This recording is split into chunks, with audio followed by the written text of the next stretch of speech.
Assalamu alaikum and good evening. You are watching Humsab TV and I am Muneeb Hamid with the news.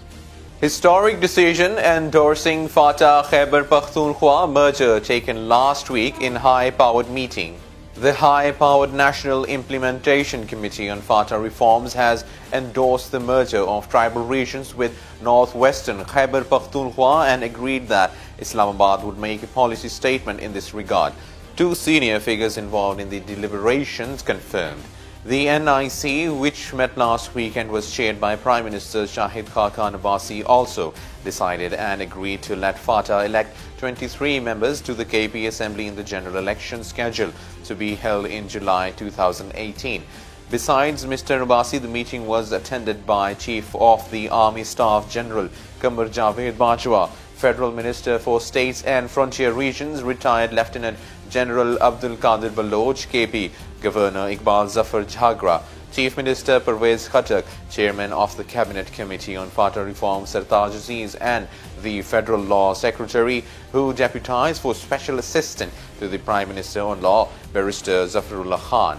3 Pakistani soldiers martyred in cross-border firing by Indian Army. 3 Pakistani Army soldiers were martyred, while another was injured in unprovoked firing by the Indian Army in the Ratchikari sector in Rawalakot along the line of control on Monday. According to the Inter-Services Public Relations ISPR, India's unprovoked ceasefire violations led to an exchange of fire, resulting in the martyrdom of 3 soldiers. The incident occurred on the same day convicted Indian spy Kulbhushan Jadhav's family visited him in the capital as part of a humanitarian gesture by Pakistan. Pakistan has repeatedly condemned increasing ceasefire violations by Indian forces, due to which several civilians have lost their lives.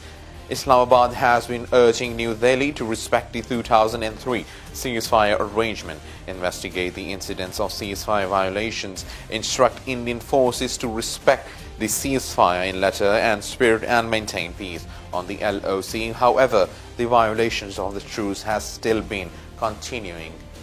Not a single woman cast vote in local government by polls in their districts. Social activists and losing candidates from Lower and Upper Dir on Monday condemned the Election Commission for failing to ensure women enfranchisement during the recently held local government by-elections on Tehsil and village council seats in the 2 districts.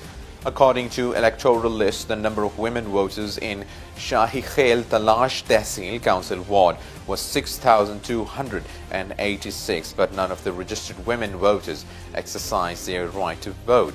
The seat was won by Jamaat-e-Islami backed candidate Gul Hakim Khan, getting 1,1283 votes. Similarly, in Samarbagh Tehsil Council Ward, there were 7,042 registered women voters, but none of them polled their vote. The seat was won by JI candidate Akhundzada Azizur Rahman, who bagged 2,101 votes out of the total 17,321 registered voters. No room in Constitution for postponing Senate or general election, says Chairman Senate Raza Rabbani. Pakistan People's Party co-chairman Asif Ali Zardari arrived in Naudero and Senate Chairman Minia Raza Rabbani reached Garhi Khuda Bakhsh Bhutto on Monday.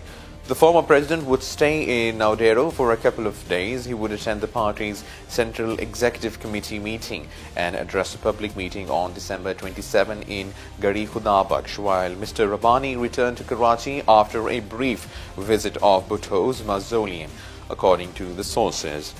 Both the leaders had flown in from Karachi on separate helicopters, talking to journalists after laying wreath on Bhutto's grave and offering Fatiha. Mr. Rabbani said that Senate elections would be held in accordance with the time frame laid down in the Constitution and reiterated in unequivocal terms that there was no room in the Constitution for postponing either Senate polls or general elections. Kulbhushan Jadhav is face of Indian terrorism, Foreign Office says.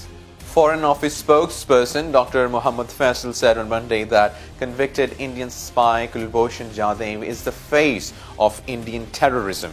Speaking at a press briefing after Jadav's meeting with his family, Faisal said this development is a positive gesture from Pakistan's side and the country has nothing to hide. The request from Jadav's family was granted purely on humanitarian grounds. It was considered and granted. This was a positive gesture from Pakistan's side and a diplomat was present throughout the meeting, he added. The spokesperson noted that the Indian government had not provided an explanation as to how an Indian passport was used with a fake name. Beijing seeks to improve Pak-Afghan ties, Chinese Foreign Office. China on Tuesday expressed willingness to improve relations between Pakistan and Afghanistan during the first trilateral dialogue between China, Afghanistan and Pakistan's foreign ministers, which was held in Beijing. The trilateral meet is a part of Chinese President Xi Jinping's initiative to strengthen relations and develop cooperation between the three neighboring countries. Chinese Foreign Minister Wang Yi said that cordial relations between Islamabad and Kabul are in the interest of Afghanistan as well as the whole region. Envoy says Iran not giving arms to Houthis. The Speaker of the Iranian Parliament on Monday denied the impression that Tehran was backing Yemeni rebels in their armed campaigns against Saudi Arabia. Responding to a question, Dr. Ali Ardeshir Larijani denied that Iran had supplied missiles to Houthi rebels in Yemen. They are fighting by themselves, he maintained. Riyadh has accused Houthi rebels of firing at least 3 ballistic missiles at the kingdom over the past month alone, terming them acts of war. However, the missiles were intercepted before they could cause any major damage. Fujimori, new clashes after Peru ex-president is pardoned. Police in Peru have fired tear gas and clashed with thousands of protesters angry at the authorities' decision to pardon ex-president Alberto Fujimori. No to the pardon, the crowds chanted in the capital Lima during a second day of unrest. President Pedro Pablo Kuczynski pardoned Fujimori on health grounds on Christmas Eve. Fujimori, who is serving 25 years of human rights abuses and corruption, was last week moved from jail to hospital. He has low blood pressure and an irregular heartbeat. Universities could face fines over no platforming. Universities must protect free speech and open minds, not close them, Universities Minister Joe Johnson will say in a speech in Birmingham later. Addressing the Le Mood Festival, Mr. Johnson will reaffirm his concern that no platforming and safe spaces are stifling debate in higher education. It comes after the new Office for Students who was established in October. In recent proposals, the body has said universities that do not protect free speech could face fines. In his speech on Tuesday, Mr. Johnson will say, in universities in America and worryingly in the UK, we have seen examples of groups seeking to stifle those who do not agree with them. Russian warship escorted by UK frigate in North Sea. A British frigate has escorted a Russian warship through the North Sea near UK waters on Christmas Day, the Royal Navy has revealed. It said HMS St. Albans monitored the Admiral Gortkov's activity in areas of national interest. Russia has not commented on the issue. The Royal Navy said there had been a recent upsurge in Russian units transiting UK waters.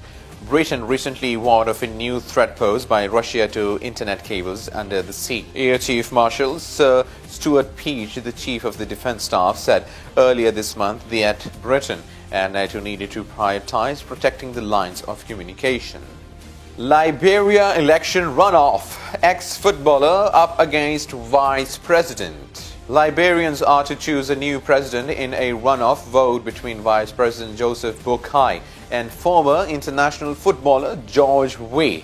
Mr. Weah, 51, won the first round but did not secure the required 50% of the vote for an outright victory.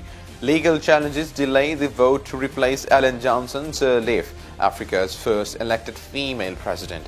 Liberia, which was founded by freed U.S. slaves in the 19th century, has not had a smooth transfer of power in 73 years.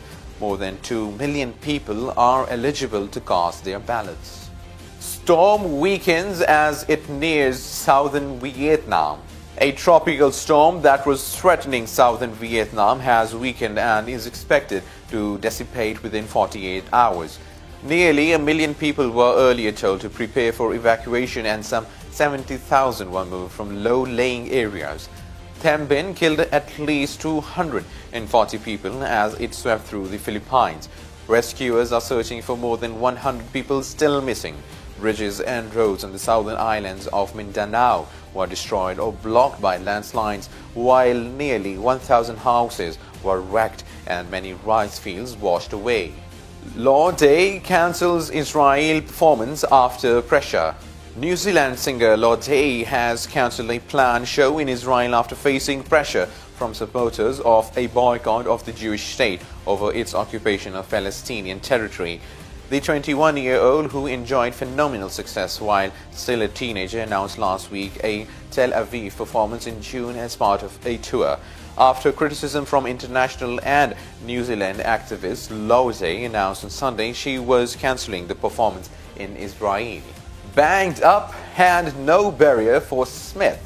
Getting whacked on the hand by a Cameron Bancroft shot would not keep Steve Smith from the Boxing Day test against England.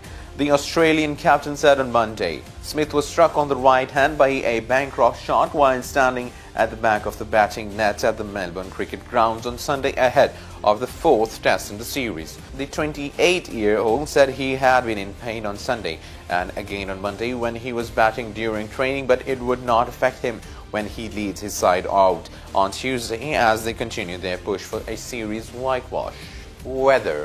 Weather forecast for the next 24 hours. Mainly partly cloudy weather conditions is expected in most parts of the country. However, light rain with light snowfall over the hills may occur at a few places in Balakan Division, Upper Fata and Gilgit-Baltistan.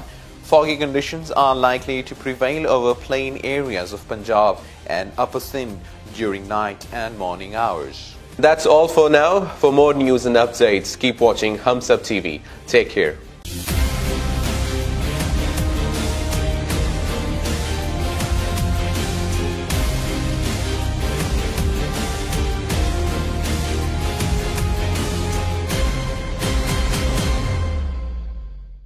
Please subscribe to Hums Up TV and hit the notification icon on the screen to get the latest updates of our channel. Thank you for watching Hums Up TV.